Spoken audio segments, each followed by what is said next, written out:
In the previous video, we saw how a non-uniform doping profile causes both diffusion and drift of mobile charge carriers. Now consider this doping profile, an N-type region adjacent to a P-type region. The place where these regions meet is called a P-N junction.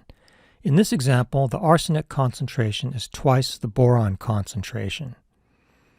Arsenic produces electrons while boron produces holes. Near the junction, electrons diffuse toward the right and holes diffuse toward the left, where the charged carriers recombine.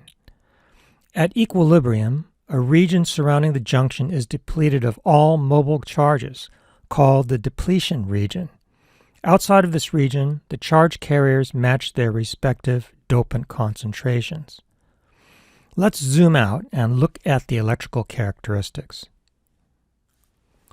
On the left, we have an electrically neutral region containing positively charged arsenic atoms balanced by negatively charged mobile electrons. Near the junction, there are only charged arsenic atoms, so that region has a positive charge. On the right, we have a neutral region containing oppositely charged boron atoms and holes, and a region with only negatively charged boron atoms.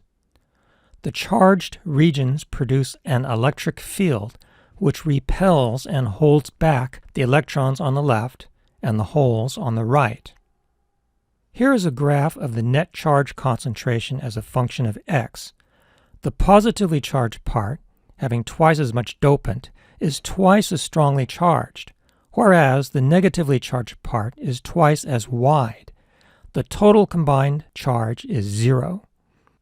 Integrating the static charge gives the electric field strength, which reaches a peak at the junction. Integrating the electric field gives the energy potential of a positively charged hole.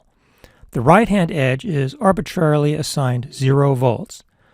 The voltage difference between the two sides is called the built-in potential, phi bi, and is equal to about 3/4 of a volt. A hole has the least potential energy on the right-hand side. If you push a hole to the left against the electric field, it gains potential energy like rolling a ball up a slope. A hole at the top of the slope quickly rolls down. An electron having a negative charge works upside down. The electron has the least potential energy on the left side. If you push the electron to the right against the electric field, it gains potential energy. An electron on this side quickly rolls up. With an external reverse bias applied, electrons are attracted toward the left and holes toward the right, causing the depletion region to widen. Here is a plot of the new charge concentration. The dashed lines show the original. With more charge in the depletion region, the electric field becomes stronger, and the potential energy profile shows a larger hill to climb, so holes and electrons are blocked even more strongly than before. Although the electric field blocks majority carriers, it has the opposite effect on minority carriers.